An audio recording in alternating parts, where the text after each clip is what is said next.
방송에서 제공하는 투자 정보는 투자 판단에 대한 조언입니다. 방송에서 제공하는 주식의 가치, 가격 상승 및 가격 하락에 대해서는 방송사에서 보장하지 않습니다. 이 시각 헤드라인 뉴스입니다. 어제 저녁 국민이 묻는다 2019 국민과의 대화에 참석한 문재인 대통령은 한일 군사정보보호협정 즉 지소미아의 종료와 관련한 질문에 일본과 군사정보를 공유할 수 없다는 기존 입장을 재차 밝혔습니다. 이에 앞으로 일본의 극적인 입장 변화가 없다면 지소미아 종료는 불가피할 것으로 전망됩니다. 일본 수출 규제를 두고 한국과 일본이 세계무역기구 2차 양자 협의를 진행했는데 서로의 입장 차이만 확인한 채 종료가 됐습니다. 이에 따라 제소국인 한국이 WTO의 1심 절차인 무역분쟁기구의 패널 설치를 요청해 치열한 법적 공방을 벌이게 될 가능성이 커졌습니다. 한국은행이 지난달 생산자 물가가 전월보다 0.2% 내리며 3개월 만에 하락세로 돌아섰다고 발표했습니다. 지난 9월 아프리카 돼지열병으로 인한 공급 감소로 11.9%나 오른 돼지고기 가격이 지난달에는 공급 증가, 수요 감소로 32.5% 급락세로 돌아선 영향이 컸다고 밝혔습니다. 전국철도노동조합이 오늘 오전 9시부터 총파업에 돌입했습니다. 일부 열차편 운행이 중단되는 등의 여파가 나타났는데 특히 첫날 출근 시간대는 수도권 전철 운행이 취소되지 않아 큰 혼란은 없었던 것으로 나타났는데 둘째 날부터는 교통 혼잡이 불가피해 보입니다. 시청자 여러분 안녕하십니까. 오늘장 내일장 출발하도록 하겠습니다. 서정덕입니다. 시장이 오늘 양시장 모두 급락세를 보여주고 있는 상황입니다. 일단 미국 시장은 또 경고했습니다. 그런데 미국 쪽에서 나온 큰 틀의 미중 간의 무역 협상이 지금 지지부진한 상황이다라는 부분에 재차 확인이 되면서 우리 시장은 큰 틀에서 일단 밀릴 수밖에 없는 구조로 출발을 했고요. 여기에 중국에서 홍콩 시위에 대한 지지를 보내고 있는 우리 학생들에 대한 반감이 지금 심해지고 있다라는 소식은 전에 들으셨을 겁니다. 근데 이게 생각보다 좀 심각한 것 같습니다. 중국 쪽의 웨이보를 통해서 혐한 분위기가 확산이 되고 있고요. 이로 인해서 우리 시장에 또다시 충격을 줄 수 있다라는 부분이 제기가 되는 겁니다. 또 지소미아 연장이냐 파기냐 부분 정말 얼마 남지 않은 부분인데 조금 전에 전해드렸다시피 연장되기는 지금까지의 기조로는 쉽지 않아 보입니다. 방위비 협상 미국과 하고 있는데 지금 잘 안 되고 있다라고 언론에 밝혀지고 있고요. 원내 3당 대표가 지금 방미길에 오늘 오른 상황입니다. 그러다 보니 우리 시장 3분기 실적 시즌이 이제 종료가 됐는데 저점 찍고 좀 반등에 나서는 것이 아니냐라는 장밋빛 전망이 나왔지만 대외적 변수로 답답함이 큰 상황이고요. 개별 종목 장세가 이어집니다. 시장 상황 어떤지 점검합니다. 코스피부터 만나보도록 하죠. 코스피가 2120포인트대까지 밀립니다. 2127.01이고요. 1%가 넘게 하락합니다. 2130선까지도 지금 내줬는데 하루간의 흐름 정리합니다. 자, 보시면 2145부터 2124까지 많이 밀리네요. 장중에만 30포인트 가까이가 지금 밀려 내려가고 있는 상황인데 하루간의 흐름을 좀 확인해 보셨고요. 수급 주체도 확인해 보도록 하겠습니다. 이게 외국인이라고 기관이랑 이렇게 같이 팔아주면 시장이 밀릴 수밖에 없습니다. 개인이 열심히 매수하지만 시장 막을 수가 없고요. 오늘 외국인은 현선물 시장 모두 매도 포지션입니다. 기관도 지금 사는 주체 하나 없이 모두 다 매도하다 보니까 시장이 자연스럽게 급락 추세가 연결이 되고 있고요. 다음 살펴보도록 하죠. 시총 상위주들 특히나 전기전자 업종이 이렇게 크게 밀리다 보니까 시장이 밀리는 겁니다. 삼성전자가 무려 1,300원이나 빠집니다. SK하이닉스도 2,300원 빠지고요. 현대차도 12만 5천 원대 잘 지키다가 무너졌습니다. 네이버만 버텨주네요. 다음 살펴보도록 하죠. 삼성바이오로직스, 현대모비스, LG화학 하락하는 가운데 셀트리온과 신한지주가 상승 흐름 가져갑니다. 하지만 상승 흐름은 크지 않고요. 다음 살펴볼까요? SK텔레콤부터 SK까지 모두 하락하는 가운데 KB금융만 현재 2%대의 강세 흐름 가져갑니다. 다음 살펴볼까요? 652입니다. 1.5%대까지 하락인데 하루간의 흐름 보시면 코스닥이 더 많이 빠집니다. 확 빠지는 모습 확인이 되죠. 이렇다 할 반등 국면이 전혀 안 보입니다. 수급 주체 보셔도 개인만 삽니다. 그리고 연기금이 69억 원을 사주긴 하지만 쉽지 않아 보이는 시장이고요. 다음 살펴볼까요? 셀트리온 헬스케어 상승합니다. 그리고 HLB가 오늘 상승 흐름을 가져가기도 했는데 지금 상승폭 모두 내주는 모습입니다.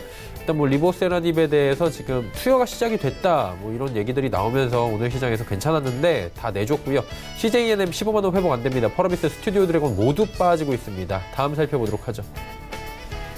펠릭스미스가 10만 원대 지키지 못하고 또 밀려 내려옵니다. 슈젤, KMW, SK머티리얼즈, 파라다이스까지 오르는 종목이 한 종목도 없습니다. 다음 살펴볼까요? 메디톡스, SFA, 원익 IPS, 고영, 메지온까지 한 종목도 빠짐없이 모두 하락이고 메지온 같은 경우에는 오늘도 급락세가 연출이 됩니다. 환율 살펴보도록 하죠. 1170원대까지 상승합니다. 이렇게 시장이 밀리다 보니까 그리고 미중 간의 무역 협상 지지부진하다 여러 가지 대외 변수 얘기가 나오니까 원화는 당연하게 약세로 갈 수밖에 없고요. 달러는 반대로 강하게 갈 수밖에 없습니다. 금일 본 방송에서 제공해드리는 정보는 투자 판단에 대한 조언일 뿐입니다. 해당 주식의 가치와 수익률 보장해드리지 않는다는 점 참고해 주시길 바랍니다. 1시 56분 지나고 있고요. 이 시각 특징주들 바로 살펴드리도록 하겠습니다. 정보경 캐스터입니다. 네, 외국인과 기관 매물이 나오면서 코스피는 2130선이 붕괴됐습니다. 코스닥도 1% 넘게 내리면서 조정을 받는 모습인데요. 이 시각 오르는 종목들, 이슈 종목들은 어떤 게 있는지 지금부터 만나보시죠. 이 시각 종목 핫셀입니다. HLB, 아시아나 IDT, 오성 첨단 소재 만나보겠습니다. 오늘의 첫 번째 특징주는 오성 첨단 소재인데요. 춘천시의 합법적인 대마 클러스터 조성 소식에 오늘 오성 첨단 소재 강세를 보이고 있습니다. 현재 전날 대비 14% 넘게 올랐습니다. 3,205원에 거래 중입니다. 하루간의 등락폭도 확인해 보시죠. 개장 직후 가파르게 상승하는 모습입니다. 최고가는 오전장에 3,465원 터치했습니다. 이재수 춘천시장의 기자회견을 통해서 정부 승인을 전제로 대마 산업을 추진하겠다고 밝혔습니다. 춘천시는 대마에서 추출되는 CBD를 활용해 뇌전증, 당뇨합병증 등의 효능을 통한 관련 산업을 선점할 예정인데요. 이 같은 소식에 국내 대표 대마주로 불리는 오성첨단 소재 오늘 주가 급등하고 있고요. 뉴프라이드도 오름세를 보이고 있습니다. 다음 종목 만나보시죠. 자회사가 대장암 병용 임상에서 첫 환자 투약을 개시한 HLB가 올라와 있습니다. HLB는 현재 0.44% 내렸습니다. 거래가 13만 5,700원입니다. 하루간의 흐름도 확인해 보시죠. 오늘 주가는 등락을 반복하면서 혼조세를 보이는 모습입니다. 최저가는 13만 4,300원, 최고가 14만 3,000원 사이에서 움직이고 있습니다. HLB 자회사 엘레바가 리보세라님의 대장암 3차 치료제 시장 진입을 위해 병용 임상에서 첫 환자 투약에 돌입했습니다. 이번 임상시험은 리보세라닙과 일본 타이오 제약의 론서프를 함께 투여하는 방식으로 진행되는데요. 이후 이상에서는 리보세라닙과 론서프 단독, 병용요법 환자에 대해 유효성과 안전성을 평가하게 됩니다. 이 같은 소식에 HLB와 HLB 생명과학의 주가는 오늘 들썩이는 모습입니다. 다음 종목 만나보시죠. 아시아나 IDT가 분리매각 기대감에 강세를 나타내고 있습니다. 현재 전달 대비 21% 넘게 급등했습니다. 거래가 27,150원입니다. 하루간의 흐름도 확인해 보시죠. 오늘 장중에 큰 폭의 상승이 몇 번 있었고요. 현재는 최고가 부근에서 움직이고 있습니다. 아시아나 항공이 M&A 시장에서 가장 핫한 종목으로 꼽히고 있는데요. 계열사인 에어부산과 아시아나 IDT가 분리매각 가능성이 대두되면서 오늘 두 종목 모두 급등하고 있습니다.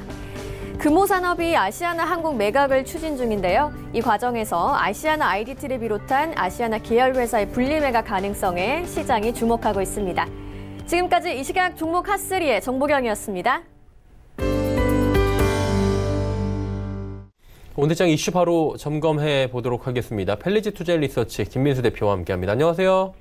네, 안녕하십니까. 딘푸드라고 있다면서요. 이게 미국 최대 우유 업체인데 사실 좀 생소하게 받아들이는 분들도 계시겠지만 어마어마한 크기더라고요. 근데 파산 위기라고 하는데 그러다 보니까 식품업계 변화도 지금 불가피할 전망이다라는 얘기가 나옵니다. 어떤 이야기인지 좀 자세히 해주시겠습니까? 네, 저희는 한국 사람이기 때문에 미국의 전통적인 식품 기업에 대해서 잘 모를 수가 있는 것 같은데요. 근데도 미국에선 유명한 미국 최대 유가공 기업으로 알려져 있죠. 그래서 94년의 역사를 갖고 있는 회사인데 이 딘푸드라는 회사가 이번에 파산 보호 신청을 하면서 여러 가지 식품업계의 변화 가능성이 좀 높아졌다고 봐야 될 것 같고요. 그에 따른 이면에 나오고 있는 여러 가지 분위기들 한번 확인할 필요가 있을 것 같은데요. 그래서 이제 자산 매각이나 여러 가지 회생 기간 동안의 채권단 지원 같은 이런 여러 가지 부분들을 같이 이어갈 가능성이 높은 상황들인데 가장 큰 원인이 무엇일까로 봤었을 때 일단 첫 번째가 미국 내의 우유 소비가 지속적으로 감소했다. 이런 영향이 들어왔다고 봐야 될 것 같고요. 그런 쪽에서 봤을 때 1985년 대비해서 작년까지 약 지금 한 30년 가까이 되는 기간 동안에 무유 소비량은 한 35% 줄었다고 얘기를 하고 있고요. 작년에는 전년 대비 한 8% 줄었다라고 하다 보니까 이런 우유 소비량이 급감하는 미국 시장에서 당연히 주된 주력 상품으로 삼고 있는 회사 같은 경우는 실적에 타격을 받을 수밖에 없겠죠. 그런 것들 쪽에서 건강에 대한 관심이 가장 크게 늘어나면서 대체제로 보이는 생과일 주스나 생수와 같은 쪽에서 오히려 수요가 증가하다 보니까 상대적으로 우유 같은 경우는 비만이나 당뇨, 그래서 동물성 어떤 우유에 대한 단백질에 대한 여러 가지 기피 현상들이 그대로 작용을 했다라고 봐야 될 것 같고요. 두 번째로 대체 우유 시장이 좀 더 커지고 있습니다. 대표적으로 저희도 시중에서 많이 보고 있는 모 브랜드가 아몬드 우유 관련된 쪽이 의외로 괜찮다는 반응도 나오고 있고요. 다이어트 식품으로도 인기를 끌다 보니까 이런 쪽에 대한 변화가 나오면서 두유 같은 경우도 꾸준하게 인기를 끌기 시작하죠. 근데 이런 부분들이 미국도 마찬가지겠지만 글로벌 시장 전반적으로도 영향력이 들어오고 있는 상황이라고 봐야 될 것 같고요. 그래서 무엇보다 이 건강식에 대한 관심이 커지는 부분들이 아무래도 이런 대체 우유 시장을 좀 키우는 그런 분위기라고 봐야 될 것 같고요. 그래서 작년에 미국의 대체 우유 시장이 아직은 18억 달러 정도. 그래서 우유 시장 대비해서 그렇게 큰 규모는 아니라고 보여지고 있는데 꾸준히 성장하고 있죠. 특히 작년 같은 경우 귀리 우유라고 해서 작년 매출이 한 630% 늘었다고 얘기를 하는데 이 부분도 마찬가지로 다이어트 식품으로 각광을 받으면서 이어지고 있다라고 하게 되면 일단 미국 시장에서도 마찬가지겠지만 글로벌 시장 전반적으로 어떤 건강에 따른 관심이 높아지면서 어떤 기존 전통 식품 대비해서 대체할 수 있는 식품들에 대한 변화가 많이 나온다라는 부분들이 한 번쯤 트렌드로 관심 있게 봐야 될 부분이라고 생각되고 있고요. 그래서 대체 우유 시장 같은 경우도 한 2024년 가게 되면은 아마 우유의 시장을 넘어설 것이다라는 관점들이 상당히 높아지는 상황들이고 또 하나 시장에서 계속 간헐적으로 나오는 얘기지만 대체 육류 시장도 증가가 되고 있다. 특히 환경에 대한 관심도 상당히 높아지고 있죠. 그러다 보니까 2040년 앞으로 한 20년 뒤로 가게 되면은 전통적으로 저희가 알고 있는 고기에 대한 수요는 지금보다 한 반 정도로 줄고요.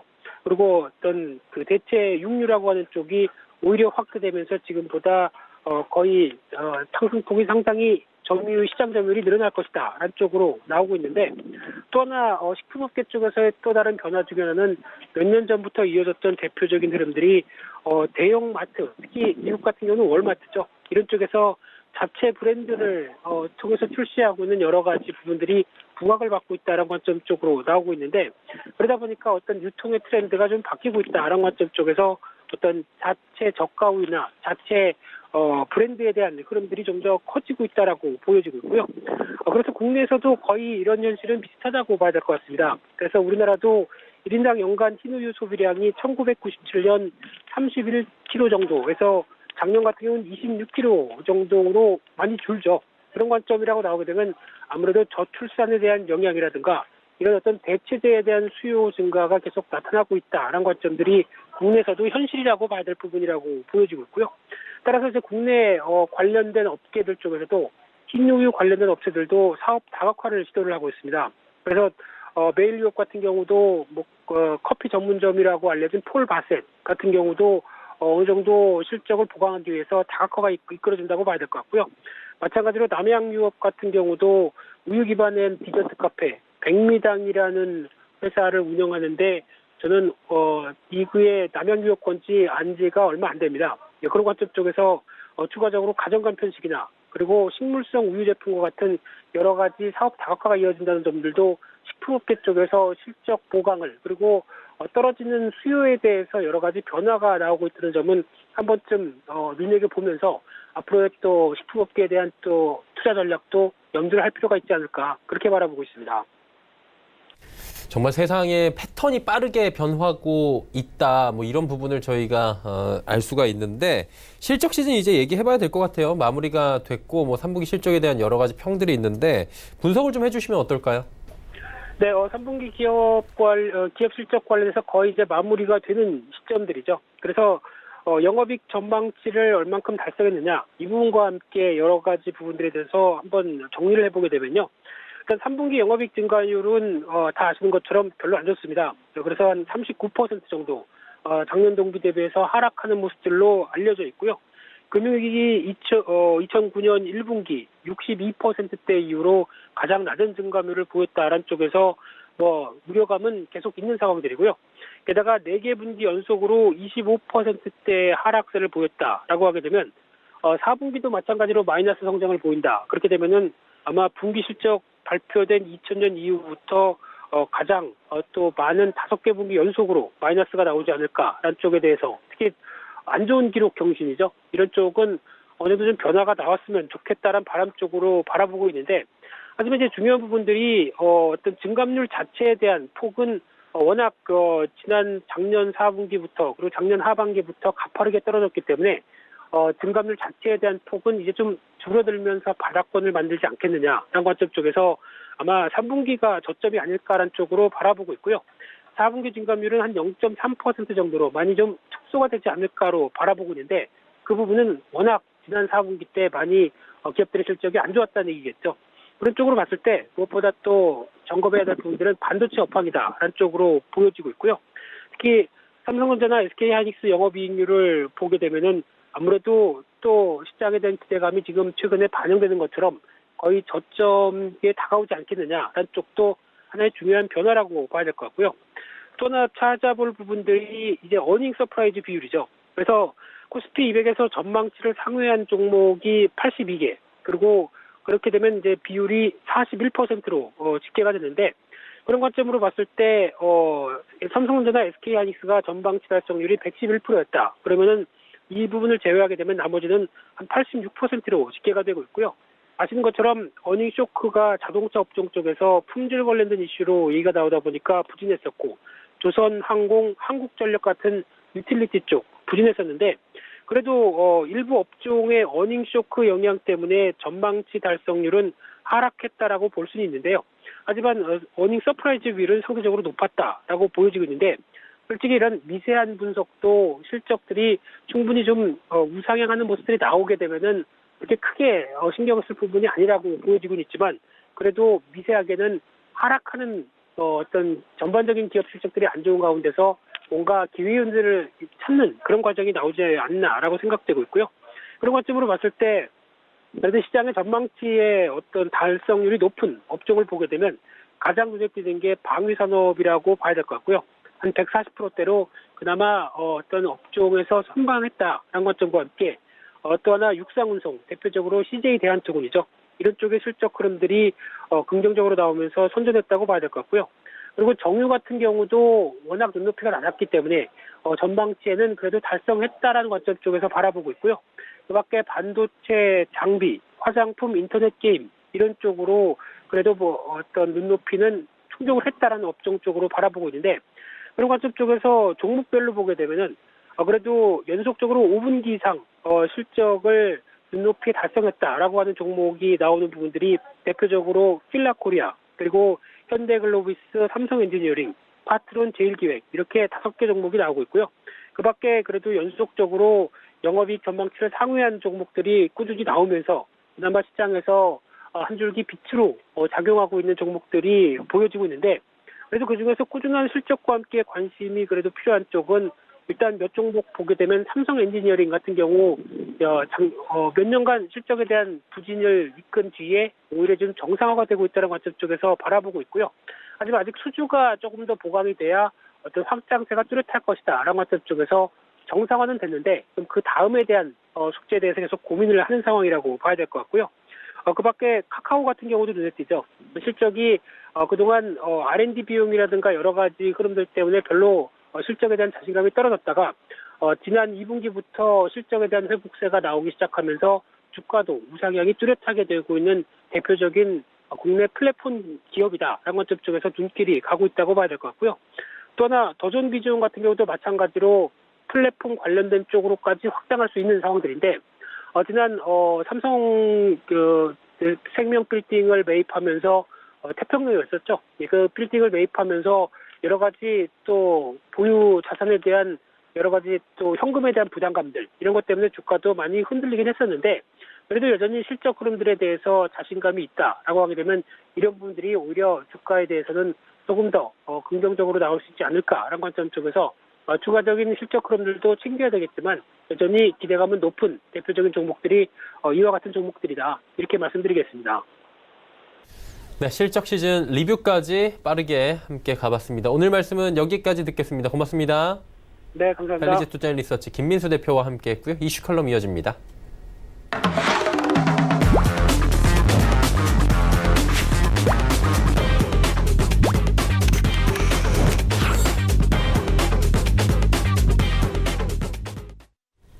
이슈 컬럼 이어갑니다. SPM 김형진 대표와 함께합니다. 대표님 안녕하세요. 네, 안녕하십니까. 네, 미국 시장 보면은 참 부럽다라는 생각밖에 안 들고 저기는 뭐 악재가 없나라는 생각이 드는데 우리 시장 사실 좀 반등하는가 싶었는데 뭐 오늘도 크게 밀리고 있고 조정 들어온 것 같기도 한데 이거 어떻게 봐야 됩니까? 예, 맞습니다. 근데 우리 시장은 사실 좀 이번 주 들어서 선 조정을 보이고 있다 이런 흐름이다 이렇게 봐야 되겠죠. 그리고 어제 미국 시장 같은 경우는 이렇게 고점에서 좀 밀리는 모습을 보였습니다. 그리고 그래서 이제 해외 선물 쪽이 지금 약세를 보이니까 우리 시장이 먼저 좀 이렇게 하락을 하는 모습이다 이렇게 볼 수가 있겠죠. 그렇다면 뭐 정작 미국 시장이 조정을 보인다 해도 내일 이후에 뭐 같이 이렇게 조정을 보이지는 않을 것 같기 때문에 우리가 먼저 반영하는 정도, 이 정도는 좀 인식할 필요가 있다 이렇게 생각이 됩니다. 말씀하신 대로 글로벌 증시 흐름을 좀 살펴보면은 전반적으로 다 괜찮습니다. 미국만 좋은 게 아닙니다. 그래서 유로스톡스 50 같은 경우를 놓고 보더라도 유럽 쪽의 흐름이 얼마나 좋은지를 알 수가 있는데 2015년 이후에 최고치 기록을 보이고 있기 때문에 거의 사상 최고다 여기도 이렇게 볼 수가 있겠고 어제 독일 지수 보면은 2018년에 1월에 그 최고치 대비 한 1.6% 정도밖에 차이가 이제 안 납니다. 경제 지표 다 좋게 나오는 건 아니지만 개선이 확인되고 있는 것이 또 뒷받침되고 있다 이렇게 봐야 될 테고요. 그리고 이머징 마켓 쪽은 반등을 지속하지만 좀 상대적으로 부진하다 이렇게 볼 수가 있어도 이머징 내에서 또 차별화가 나타내고 있다라는 점도 한번 주목할 필요가 있어 보입니다. 이 얘기를 왜 하냐면은 언젠가 우리도 개선될 가능성을 논하자. 이렇게 안 좋으니까 안 좋은 게 지속된다 이런 얘기를 하는 게 아닙니다. 그래서 브라질이나 러시아 같은 경우는 11월 초에 신고가를 기록하고서 반락을 해버렸거든요. 그리고 인도 같은 경우는 어제까지도 계속 신고가를 내고 있습니다. 그래서 미국을 중심으로 남미 쪽을 보면 브라질, 대서양 건너서 유럽, 그리고 그게 이제 쭉 러시아, 인도까지는 괜찮은데 이 중국 이전까지는 괜찮고 중국부터 그리고 그 중국의 동쪽에 있는 나라들이 좀 안 좋은 흐름이다. 결국 중국 경제와 상관도가 높은 국가들이 부진하다. 동남아 포함해가지고요. 그래서 아시아 권역의 이머징 마켓이 상대적으로 좀 부진한 것인데 그러한 흐름을 좀 경기 흐름에서 찾아보려고 제가 지난주에는 미국하고 OECD 전체 경기 흐름을 좀 보았지만 오늘은 유럽 쪽 그리고 비회원국 주요 6개국 그러니까 인도, 러시아, 남아공, 브라질 뭐 이런 나라들 그리고 한국의 경기 선행지수를 이렇게 하나의 표로 만들어서 보여드리려고 준비를 했는데요. 딱 보면은 차별적으로 국가별로 번역별로 경제 블록별로 좀 차별적인 경기 흐름이 경기 선행지수에서 나타난다는 걸 우리가 찾아볼 수가 있는데 굵게 표시한 그런 녹색선이 한국의 경기 하향이 진행 중이다. 이것을 지금 표시를 한 것이고요. 그리고 OECD 유럽하고 동아시아 제외한 그런 주요 6개국 흐름은 맨 끝에서 반전을 모색하고 있다. 중간 정도에 놓여 있는 것이고 턴을 하려고 보이고 있다. 이것이고 특히나 이제 OECD 비회원 이머징 마켓 국가들을 봤을 때 개별 국가를 보면은 브라질 같은 경우가 제일 꼭대기에 좀 청색 좀 진한 청색으로 표시한 것인데 브라질 같은 경우는 경기 확장 국면이 지속이 되고 있습니다. 좀 몇 안 되는 나라죠. 한 102 정도를 기록을 하고 있는데요. 그래서 브라질이 제일 뭐 괜찮다. 뭐 경제에도 뭐 구조 조정을 하고 있기 때문에 주가도 괜찮은 상황이고요. 그리고 인도나 이런 나라들은 6월부터 위축 국면으로 진입을 했지만 러시아 포함해서 위축 강도가 그렇게 크지가 않습니다. 많이 안 내려왔다는 것이죠. 그래서 안 좋은 것은 사실인데 현재 절대 수치를 좀 따져보고 대외 의존도를 생각을 하면 결국에 상당수 국가들이 괜찮아지고 있다는 점을 감안한다면 지금 상대적으로 부진하지만 동아시아 국가들하고 그리고 한국의 경기도 바닥권에 진입했기 때문에 더 안 좋아진다기보다는 이제 좀 개선을 논할 때가 아닐까. 그리고 중국 쪽이 무역 분쟁 쪽이 아무래도 좀 해소가 된다라고 한다면 그것이 재료가 더 강하게 반영이 될 수 있는 탄력을 키울 수 있는 요인이 되지 않을까.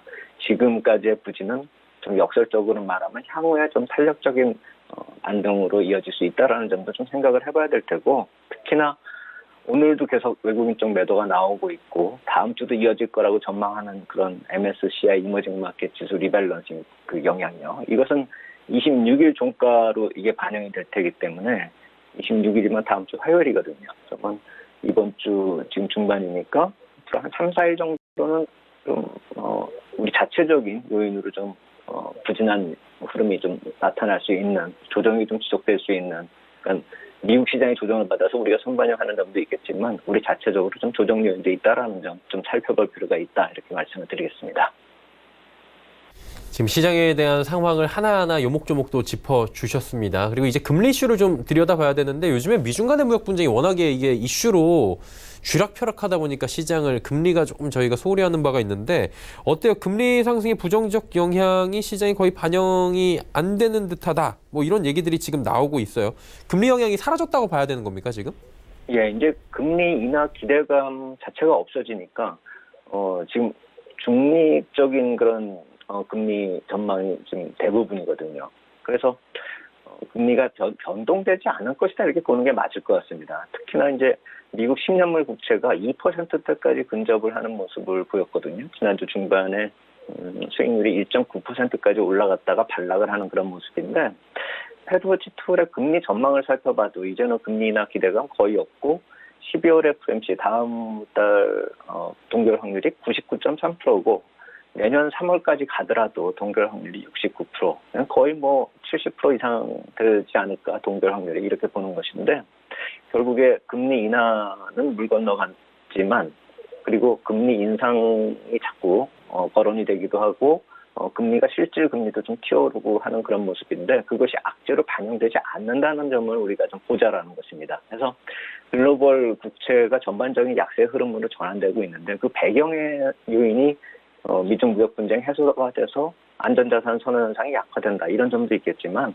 아까 초반에 보여드렸고 말씀을 드렸던 그런 경기 흐름이 반전이 되고 있는 것과 연관이 된다라고 한다면 펀드멘탈 개선하고 연관이 된다라는 것이죠. 그래서 중기물 채권은 그렇게 볼 필요가 있고, 금리도 그렇게 볼 필요가 있고, 단기물 쪽에서 나타나는 약세, 그러니까 금리가 약세니까 가격은 강세죠. 이 점에 대해서는 금주에도 미국 단기물 채권 지금 입찰이 진행 중에 있거든요. 이번 주 중반부터 내일 모레까지요. 그래서 FRB 유동성이 지속적으로 공급이 되고 있기 때문에 단기 금리는 안정권에서 등락을 하는 것이죠. 그래서 단기 금리가 좀 움직이면 좀 불안할 텐데, 그것은 안정권에 있고, 실제 금리 흐름은 중장기 금리로 좀 우리가 좀 주목할 필요가 있는데, 이것이 상승 흐름이 나타나는 것이 자산 시장에 안정을 주는 그런 이유가 경기 반전과 펀드멘탈 개선하고 이어진다는 것이죠. 그래서 금리 상승의 영향은 더 이상 악재가 아니게 반영이 되고 있다, 이렇게 볼 필요가 있고, 오히려 이 펀드멘탈의 변화가 동반된다라고 한다면 금리 상승의 부정적인 영향은 거의 없을 것이다, 이렇게 봐야 되겠죠. 그래서 그러한 점들이 기업 주가에도 이번에 나타나고 있다는 점, 그러니까 실적에도 반영이 되는 거가 있겠지만 향후 경기 반전이나 이런 것들에 대해서 기업 주가에 어떻게 반영이 되는가 하면은, 미국의 금융주 같은 경우가 상승 추세 진입한 점이 참 지켜볼 만하다라는 것이죠. 물론 금융업종에 대해서 규제 완화 조치들, 이런 것들이 주가에 반영된 면도 있지만, 그것만으로 이렇게 큰 상승을 보이기에는 무리가 있기 때문에 금리 변화의 큰 흐름이 이러한 기업에 미치는 영향이 경기하고도 연관이 된다, 이런 백데이터로 이용할 수 있다는 것이죠. 그래서 8월 23일 이후에 이 시장이 반등하는 그 구간에서 종목별 수익률들을 따져보니까 시가총액 상위만 이렇게 따져봤을 때 애플 같은 경우가 31.41%가 이번 주 상승까지도 포함해가지고 그 정도 올랐고요. 그리고 마이크로소프트가 12.74%, 페이스북이 12.13%, 월마트 같은 경우가 신고가 내는 와중에서도 8.17%인데 JP모건이 23% 넘는 상승률을 보였다는 것이죠. 그래서 이러한 금융주의 변화 요인이 채권 금리하고의 연관성도 한번 생각을 해볼 필요가 있다는 것이죠.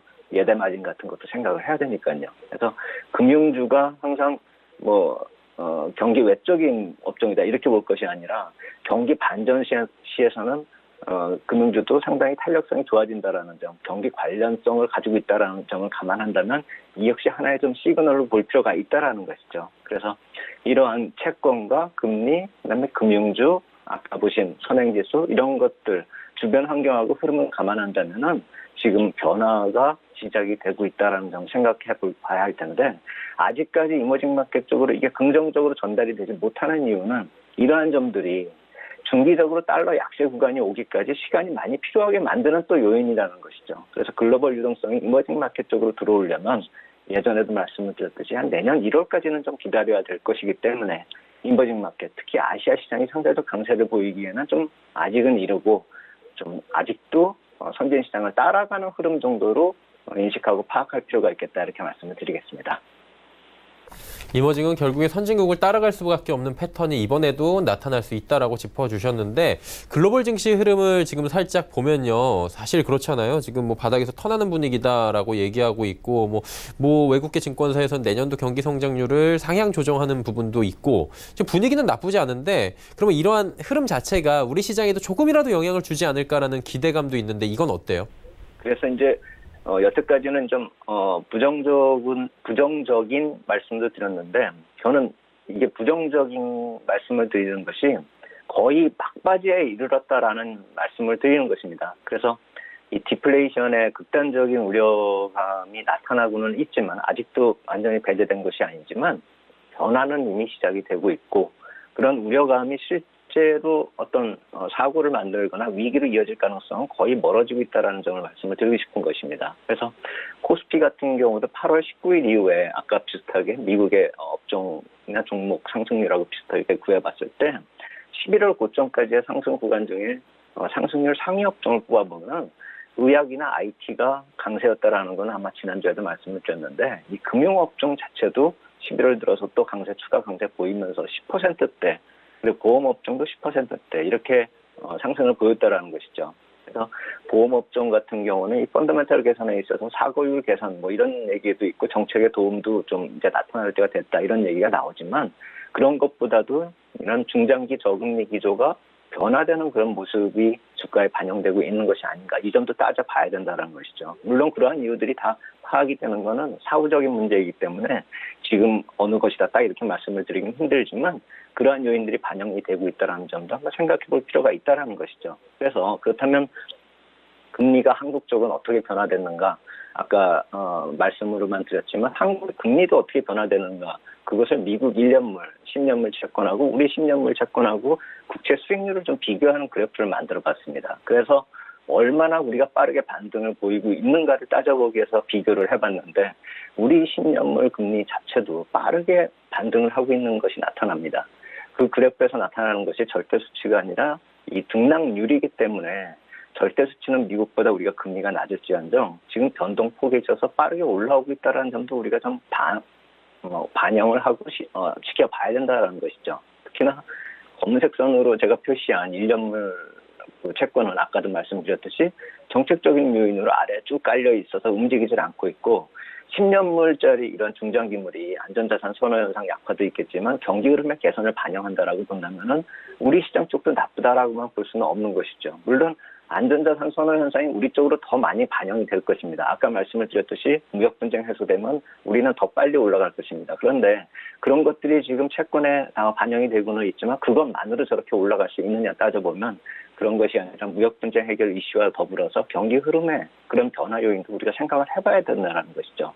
그것이 다 사후에 확인이 되기 때문에 지금 너무 앞서갈 필요도 없겠지만 그러한 점도 감안하면서 우리가 봐야 된다는 것입니다. 그래서 글로벌 금리 상승 이 자체가 추세적인 변화 가능성을 계속 주목을 해야 되고 금리 상승이 글로벌 자산 시장의 반가운 흐름으로 인식될 수 있다는 점 그리고 그 연장선상에서 보면은 코스피 같은 경우는 탄력을 더 키울 수 있기 때문에 더 반가울 수밖에 없는 그런 모습이다. 이 점을 좀 참고할 필요 있겠다 이렇게 말씀을 드리겠습니다. 그래서 이제 경기 바닥이다라는 그런 이야기가 지금 스멀스멀 올라왔잖아요. 이게 긍정적으로 분명히 작용을 하는 이제 시점이 곧 올 것이다라고 지금 정리가 될 것 같은데 대표님 말씀을 들어보니까 여기에 사실 양념이라고 해야 되나요? 미중 간의 무역 분쟁이나 홍콩 사태가 조금만 잦아든다면 우리 시장도 반등의 기미가 나올 것 같은데 이건 어떻게 봐야 돼요? 네, 그래서 오늘은 제가 코스피 그림을 하나 보면서 지금 상황하고 이런 조정을 무서워하지 말자 이 말씀을 드리려고 그림을 하나 마련했습니다. 하락 저항대를 벗어난 그런 코스피 흐름이고 무역 분쟁의 이슈가 해결이 되면 어디까지 올라갈 것인가 이걸 따져보자라는 것이죠. 그리고 지금 왜 무거운가 이걸 놓고 보면은 제가 그림에서 빨갛게 추세대로 이렇게 하락 추세대가 이렇게 그려놓은 그것이 저항대로 인식이 되는 그곳이고요. 수평으로 표시한 것이 지수대가 2222포인트대인데요. 그게 무역 분쟁의 이슈가 나타났을 때 하락갭을 만들면서 폭락이 한 번 나타났고 그것이 2019년에도 또 마찬가지로 그 지수대까지 반등했다가 다시 하락한 그냥 무역 분쟁 이슈 이전으로 돌아간다라고 한다면 2222포인트대 회복, 빨간 수평선까지는 회복을 할 수 있다 이렇게 봐야 된다는 것이죠. 그리고 그걸 넘어서면 본격적인 회복이 시작이 된다 이렇게 봐야 된다는 것이죠. 그래서 지금 나타나고 있는 조정을 무서워할 필요가 없다라는 점을 제가 표시하기 위해서 아래쪽에 정배열 추세로 진입하면서 나타나는 그런 골든 크로스가 나타날 때 주가가 반락했었던 그런 지점들을 빨간색 화살표로 제가 3군데를 표시했습니다. 그게 21선이 61선을 돌파하고 121선을 돌파하고 201선을 돌파한 그런 시기에 저런 조정들이 나타났고 지금 오늘 시점에서도 그러한 골든 크로스가 나타나고 있는 그런 시기라는 점에서 본다면은 지금 외부 요인들 많이 좀 시끄러운 요인들이 있지만 우리 내부적으로도 이러한 조정을 무서워할 것이 아니라 이런 시기에는 오히려 골든 크로스 때 나타나는 조정은 강력한 그런 매수 기회가 될 수 있다라는 점, 그 점을 한번 생각해 볼 필요가 있다라는 것이죠. 물론 앞으로 IT 쪽이 계속 업종이 치고 나갈 것이다 이렇게만 얘기할 수는 없습니다. 그렇기 때문에 이번에 기회를 놓고 봤을 때는 IT 쪽과 더불어서 무역 분쟁이 해소된다면 그로 인해서 수혜받는 그런 쪽 업종들이 또 있을 것입니다. 산업재 섹터 쪽이 그렇게 해당이 되겠죠. 그래서 무역 분쟁 부담 해소를 전제로 해서 투자를 해야 되는 그런 상황이기 때문에 업종별 영향을 감안한다면 이제부터는 IT를 주력으로 하되 그 주변에 있었던 그동안에 오르지 못했었던 그쪽에도 이번 조정 때 한번 관심을 가지며 지켜볼 필요가 있겠다. 편입의 비중도 어느 정도 살펴볼 필요 있겠다. 이렇게 말씀을 드리겠습니다. 네, 알겠습니다. 지금 하락하고 있는 현 시장에 대해서 요목조목 이야기를 해주시면서 향후의 전망들까지 함께 들어봤습니다. 오늘 말씀은 여기까지 듣겠습니다. 고맙습니다. 감사합니다. SPM 김형진 대표와 함께 이야기 나눠봤고요. 오늘 나눠본 이야기들 다시 한번 정리해드리도록 하겠습니다.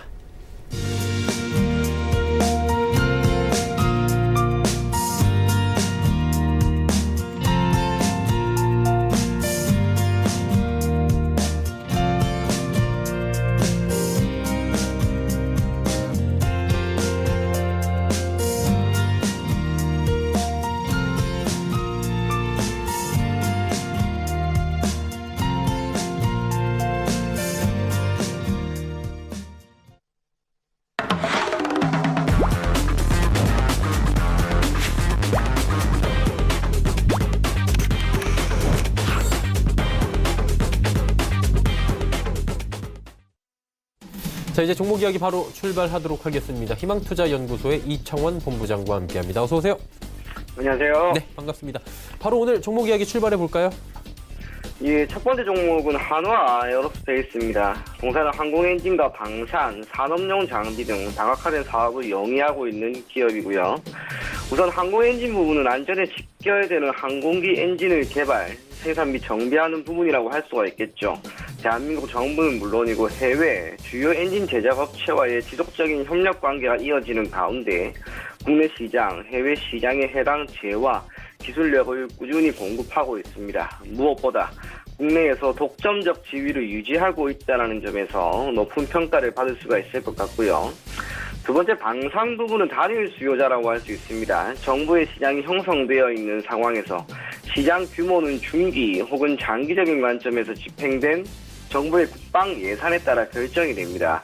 참고로 국내 시장 그리고 국내 증시 같은 경우에는 북한의 도발 위험에 따라 국방 예산이 쉽게 줄어들지 않는다는 점과 이에 따라 매년 매우 조금씩이나마 증가하고 있다는 점이 한편으로 동사의 경영 환경이 우호적이라고 하는 것을 뜻하는 의미이기도 할 수 있습니다.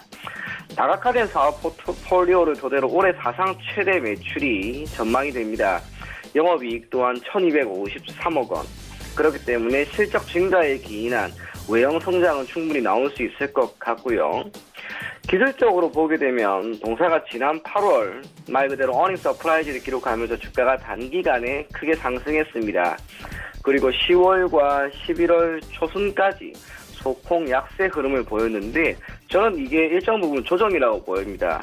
한 번의 큰 파동 이후 조정이 나왔고 그리고 현 시점에서 다시 한번 점진적인 주가의 상승이 나오고 있기 때문에 지금은 2차 파동을 위한 초입 단계다. 그렇게 생각하면 좋을 것 같습니다. 목표 가격은 45,000원이고요. 손절 가격은 35,000원 제시해드리겠습니다. 두 번째 종목은 코리아 오토 글라스입니다. 자동차 안전유리의 제조와 판매 등을 영위하고 있고 국내 완성차와 러시아, 미국을 비롯한 해외 자동차 공장의 제품을 공급하고 있고 국내 시장에서의 점유율은 70% 수준까지 달했다라고 하는 평가를 받는 것. 결국에는 안정적인 공급처를 확보한 상황이라고 할 수가 있습니다. 핵심은 자동차 판매가 되겠죠. 지난해 기준으로 세계 자동차 판매는 신흥시장의 증가에도 불구하고 증가율은 크지 않았습니다. 하지만 지난해 매출이 4,387억 원, 영업이익은 498억 원 수준을 기록을 했는데 올해 실적이 전망이 매우 좋습니다. 영업이익은 처음으로 600억 원을 넘어설 것으로 기대가 되고 그 기저에는 역시 현대와 기아차, 완성차 업체의 신차 판매 호조 효과 때문이라고 할 수 있는데 최근에 현대차가 그랜저를 다시 한번 내어놓았습니다. 기아 같은 경우에는 K5 신차 효과가 충분히 있죠. 특히 그랜저 같은 경우에는 광고도 강하게 이루어지고 있고 신차에 대한 판매량 또한 크게 증가할 것으로 보입니다. 결국에는 완성차 업체의 판매량 증가가 기대가 되기 때문에 동사 또한 현대와 기아차의 협력업체로서 수혜는 충분히 받을 수 있을 것 같고요. 잇따라 주가 또한 분명히 예전 보였던 2만 원대 이상의 주가 상승은 충분히 나올 수 있을 것이다. 그렇게 보입니다. 기술적으로 매우 중요하다고 할 수 있는 241선은 현재 정확하게 밟고 있습니다. 오늘 시장에 소폭 밀리는 가운데 동사의 주가가 조금 조정을 받고 있다 할지라도 지금의 조정은 특별한 문제가 있다기보다는 시장 전반적인 조정에 따른 하락이기 때문에 오히려 이런 날 조금씩 담아둔다면 좋은 결과를 줄 수 있지 않을까 그렇게 보여지고요. 목표 가격은 22,000원, 손절 가격은 15,000원 제시해드리겠습니다.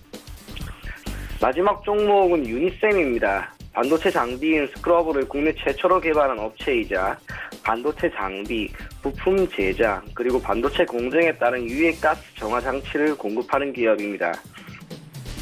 올해 매출액은 1,900억 원 수준이고 영업이익은 218억 원 수준이 전망이 됩니다. 지난해 실적이 좋지 않았습니다. 그렇기 때문에 이를 하나의 기저효과로 생각하고 접근한다면 조금의 실적 개선은 결국엔 주가의 반등을 크게 불러일으킬 수 있는 변수로 보여지고요. 몇 년 전부터 신규 사업 부분을 시작을 했는데 그게 사물인터넷 관련 부분입니다. 긍정적인 결과가 충분히 도출될 수 있을 것으로 보여지고 동사가 해당 사업부에 추가적인 자금, 공격적인 마케팅 등을 통해 연구개발을 확대한다면 해당 사업부에서 일으킬 수 있는 그 파이는 생각보다 크지 않을까 그렇게 보입니다. 결국에는 4차 산업 관련 테마 종목으로서 일정 부분 수혜를 받을 수도 있다는 점, 실적의 개선세가 조금만 나타날 경우 주가 또한 크게 반등할 수 있다는 점을 토대로 유니셈을 눈여겨보면 좋을 것 같고요. 동사 같은 경우 주가가 4,500원에서 5,000원 사이 흔히 말하는 박스권에 계속해서 머물러 있습니다. 하지만 올해 4월과 올해 7월 두 번에 걸친 급등이 나왔다는 점, 특별한 모멘텀이 있거나 이슈가 있었던 게 아닙니다. 오로지 주가의 흐름이 안정적으로 가는 가운데 나타난 급등이었기 때문에 지금 시점에서 다시 한번 유니셈을 한 번에 큰 급등은 물론이고 중기나 장기적으로 좋은 결과를 줄 수 있다는 판단 아래 이 종목을 계속해서 눈여겨보실 것을 권해드리겠습니다. 목표 가격은 6,450원이고요. 손절 가격은 4,000원 제시해드리겠습니다. 네, 유니쌤까지 세 종목 함께 들어봤고요. 지난 시간에 말씀해주신 써니전자 결과 어땠는지 궁금하고 오늘 함께 단기적으로 볼만한 종목 있으면 세 종목 중에 꼽아주시겠습니까? 네, 알겠습니다. 써니전자 같은 경우 지난주 수요일에 제가 추천을 했는데 장 후반에 주가가 좀 많이 상승을 해버리는 그런 움직임이 나왔습니다. 그래서 그날 이후 주가는 소폭 조정 구간에 나왔지만 기술적으로 우리가 22평선이라고 하죠. 오늘 정확하게 그 선을 밟고 있기 때문에 여기에서 추가적인 약세보다는 이 구간에서 점진적 반등을 생각하는 게 아무래도 좋지 않을까. 그래서 써니전자에 관심이 있으신 분은 내년 4월 총선까지 지켜보면서 오늘 같은 날 한 번 정도 담으면 좋을 것 같고요. 이번 주 단기 접근 추천 종목은 한화 에어로스페이스입니다. 무게가 있는 종목입니다. 그럼에도 불구하고 해당 종목이 이제 두 번째 우상향 흐름을 보일 초입 단계라고 하는 점, 그게 아무래도 눈에 들어왔기 때문에 한화 에어로스페이스를 단기 접근 추천 종목으로 추천을 해드리도록 하겠습니다. 목표 가격은 역시 45,000원이고요. 손절 가격은 35,000원 제시해드리겠습니다. 단기로는 한화 에어로스페이스 조금 무겁지만 가져가 봐도 될 것 같다 짚어주셨습니다. 오늘 말씀은 여기까지 듣겠습니다. 고맙습니다. 감사합니다. 네, 희망투자연구소의 이청원 본부장과 함께했습니다.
네, 내일의 종목 330 이어가도록 하겠습니다. 오늘도 이지환 멘토와 함께합니다. 어서 오세요. 안녕하세요. 네, 오늘 함께할 이야기 주제부터 먼저 살펴보도록 하겠습니다. 만나보시죠. 오늘 주제 뭘까요? 롯데쇼핑 얘기네요. 첩첩산중이다. 롯데쇼핑이 최근에 주가는 좀 반등을 해주긴 했는데 첩첩산중이다 얘기 보니까 뭐 해주실 이야기가 있을 것 같아요. 어떤 이야기인지 좀 자세히 들어볼까요? 네, 요즘에 유니클로 때문에 상당히 뜨거운 이슈가 되고 있습니다. 바로 이 유니클로와 직결되는 종목이 바로 이 롯데쇼핑인데요. 롯데쇼핑은 먼저 3분기 실적을 보시면은 매출액이 4조 4천억대, 여기에 영업이익이 876억 원 정도를 기록하면서 전년 동기 대비해서 영업이익은 56% 감소하면서 실적이 상당히 안 좋게 나왔습니다. 롯데쇼핑은 워낙 우리가 안 좋다라는 얘기를 작년에 사드부터 지금까지 계속해서 연이어 나오는데요. 사실 롯데쇼핑은 좀 불운하게도 돌발적인 악재가 구조적인 문제하고 겹쳐지면서 전체적으로 주가 흐름이 상당히 부진한 모습을 좀 보여주고 있습니다. 롯데쇼핑의 3대 축은 역시 롯데백화점과 하이마트, 롯데마트 등이라고 말씀드릴 수 있는데요. 롯데백화점은 사실 이번 분기 들어서 대부분의 백화점들이 다른 유통 채널에 비해서 상당히 좋은 실적을 거뒀지만 롯데백화점 같은 경우에는 그 실적에 만큼 좀 부합하지 못했고요. 그나마 좀 나은 실적이다라고 말씀을 좀 드리는데, 반면에 하이마트와 롯데마트 같은 경우는 상당히 고전을 면치 못하고 있습니다. 하이마트는 3분기 영업이익이 330억 원, 전년 동기하면 48% 정도 감소를 했고요. 롯데마트 같은 경우에도 영업이익이 120억, 전년 동기하면 무려 61% 넘게 감소하면서 전체적으로 유통 채널들이 대부분 고전을 면치 못하는 모습을 보여주고 있습니다. 이런 부분은 우리가 이 시간 통해서도 많이 얘기했지만 전반적인 이 오프라인 유통 채널이 가지고 있는 구조적인 문제다라는 부분이 분명히 있는데요. 롯데쇼핑도 여기서 비켜가지 못하고 큰 곤욕을 좀 겪고 있는데요. 전체적으로 오프라인 시장이 상당히 유통체제에 위축되고 있습니다. 이 부분은 이커머스 시장이 올해 예상이 한 100조 원 정도 되는데, 이 만약 100조 원 정도 된다면 신생시장 창출도 있겠지만 대부분 오프라인 유통채널에서 상당 부분이 이전에 왔기 때문에 전체적으로 보시면 이 100조 원이라는 금액이 빠지면 나머지 이 오프라인 부분에서의 백화점, 마트 같은 유통채널들은 상당히 위축될 수밖에 없는 모습을 좀 보여주고 있습니다. 여기에 롯데쇼핑 같은 경우는 이런 구조적인 문제뿐만 아니라 작년에 사드에 이어서 올해는 바로 이 노재팬이라는 부분과도 상당히 연관이 좀 되어 있습니다. 좀 보시면은 최근에 가장 핫한 이슈가 되고 있는 유니클로 같은 경우에는 일본 업체가 51%, 롯데쇼핑이 49% 정도의 지분을 가지고 있습니다. 무인양품 같은 경우도 일본 업체가 60%, 롯데 상사가 40%, 아사히 맥주 같은 경우도 일본 업체가 50%, 롯데 칠성이 50% 정도의 지분을 갖고 있는데요. 대부분 이런 업체들이 유통 채널이 롯데 채널을 통해서 판매가 되고 있기 때문에 상당히 이 부분에 어려움을 좀 겪고 있다. 이런 부분 바로 이 실적과 좀 연관돼서 봤을 때 롯데 쇼핑의 지분법이 올해 들어서 처음으로 마이너스로 돌아섰습니다. 210억 정도 적자가 났는데 가장 큰 이유가 바로 유니클로의 실적 악화다라는 부분이 롯데 쇼핑의 지분법이 마이너스로 돌아서는 가장 결정적인 이유가 되었고, 전체적으로 유니클로에 대한 실적이 공개되지는 않지만 매출액이 미니멈 50%에서 70% 정도 감소한 걸로 기록이 되면서 전체적으로 이 롯데쇼핑은 구조적인 부분뿐만이 아니라 유통 채널이 갖고 있는 한계점뿐만 아니라 전체적으로 이 노재팬과 관련돼서 상당히 좀 어려움을 겪었다라고 말씀을 좀 드리겠습니다. 그렇다면 이제 과연 이제 롯데쇼핑에서 어떤 주가의 반등 기회를 좀 엿볼 수 있느냐라는 부분은 롯데쇼핑이 지금 가고 있는 길은 바로 이 구조적 문제를 해결하기 위한 부분인데요. 전체적으로 프리미엄 매장을 상당히 확대하고 있습니다. 여기에 고광도 인사를 좀 시행하고 있는데 우리가 좀 유의 깊게 좀 봐야 될 부분이 이 오프라인 유통 채널들이 극복하고자 하는 방안이 좀 다르다라는 겁니다. 이마트 같은 경우는 사실 지금 초저가 공세를 계속해서 밀어붙이면서 온라인 이커머스 업체들과의 가격 전쟁에 불을 좀 붙였다면 롯데마트 같은 경우에는 가격 전쟁보다는 전체적으로 지금 프리미엄 전략으로 좀 선회하면서 이마트의 초저가 전략이냐 혹은 롯데마트의 프리미엄 전략이냐, 과연 어느 전략이 성공할지 이 두 전략도 좀 보는 것도 상당히 흥미진진하겠다라고 말씀 좀 드리겠고요. 롯데쇼핑은 분명 이런 노력을 좀 기하겠지만 전체적으로 구조적인 문제와 함께 적어도 노재팬 문제가 내년 1분기 이후까지는 상당히 어렵다라는 관점을 봤을 때 전체적으로 실적은 내년 상반기까지 상당히 좀 어려울 수밖에 없다. 그런 점에서 롯데쇼핑에 대한 관심은 적어도 내년 후반기 이후나 가능하겠다라고 말씀을 드리겠습니다. 네, 롯데쇼핑에 대한 이야기 하나하나 또 짚어주셨습니다. 그렇다면 오늘 남은 시간이나 내일까지 한번 볼만한 종목도 가져오셨을 것 같은데요. 예, 사실 지금 최근에 좀 종목을 보면 상당히 좀 선정하기 어렵습니다. 가장 큰 이유가 역시 이번 반등의 주도적인 섹터가 바로 IT와 의약품 업종인데 최근에 외국인들의 움직임을 좀 보시면은 IT 업종에서 집중적으로 차익 매물이 나오고 있습니다. 오늘도 IT 업종이 큰 폭의 하락을 하면서 외국인들이 IT 업종에서만 한 2천억 정도 이상 매도를 하고 있는데요. 그렇게 보면 일단 선도업종 섹터들은 지금 조정권에 들어가 있고 후발업체들은 지금 상승하지 못하는 구간이기 때문에 전체적으로 종목 선정에 좀 신중을 기할 필요가 있다고 말씀을 드리고요. 최근에 이런 가운데서 우리가 조금 중요해서 볼 수 있는 부분이 바로 이 식품업종인데요. 식품업종은 개별 종목뿐만이 아니라 전체적인 레벨 자체가 바닥권에서 탈출할 수 있는 한 단계 레벨업 될 수 있는 호황을 좀 가지고 있습니다. 오늘 말씀드린 종목은 그런 가운데서 역시 대상이라고 좀 볼 수 있는데요. 이 대상 같은 경우는 식품뿐만 아니라 식품 소재와 관련해서 정책을 좀 펴고 있는 기업입니다. 최근에 보시면은 실적이 조금 부진하게 최근에 나오다가 좀 개선되는 모습을 보이고 있는데요. 해외발, 특히 인도네시아발, 특히 이 식품업체들은 예전에 전형적인 내수업체로 좀 간주되었는데 이 시간에 말씀드렸던 삼양을 비롯해서 최근에는 수출 기업으로 상당히 별모를 탈바꿈하고 있다라는 부분이 가장 강력한 선도 상승 모멘텀이다라고 말씀 좀 드리겠고요. 그런 점에서 대상도 인도네시아 쪽에서의 전체적인 실적의 상승, 여기에다가 최근에는 수출 판로도 상당히 다각화되고 있습니다. 그런 부분에서 또 최근에 환율도 좀 떨어지면서 전체적으로 좀 우호적인 환경이 식품업체들에게 좀 만들어지고 있다라고 말씀 좀 드리겠고요. 차트를 보면서 기술적인 부분을 좀 보시면은 대부분의 식품업체들이 지금 바닥권에서 탈출하는 모습을 좀 보여주고 있습니다. 대상도 지금 보시면은 2만 원을 바닥으로 해서 최근에 바닥권에서 상당히 다지는 모습, 3바닥까지 나오면서 손바뀜 이후에 물량이 좀 매집되는 모습을 좀 보여주고 있고요. 최근에 121선을 박스권을 돌파하면서 아래쪽에 보시면은 거래량이 상당히 실리는 모습이 나오는데, 자, 1차 돌파 이후에 120선 돌파 이후에 눌려지는 첫 번째 눌림목이 가장 좋은 매수 자리라고 보시면은 지금 오늘부터 조정권에 들어가는 대상을 눌림목에서 좀 분할로 접근을 하시면은 충분히 레벨업 구간을 좀 보실 수 있다라고 말씀을 드리겠습니다. 네, 오늘 눈여겨볼 만한 종목 대상 짚어주셨습니다. 오늘 말씀은 여기까지 듣겠습니다. 고맙습니다. 맞습니다. 내일의 종목 330 이지환 멘토와 함께했고요.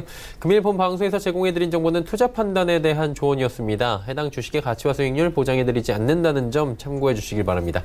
오늘장 내일장 저희가 준비한 소식은 여기까지입니다. 잠시 뒤에는 마감 임박 60분의 승부가 계속해서 이어집니다. 함께해 주시죠. 고맙습니다.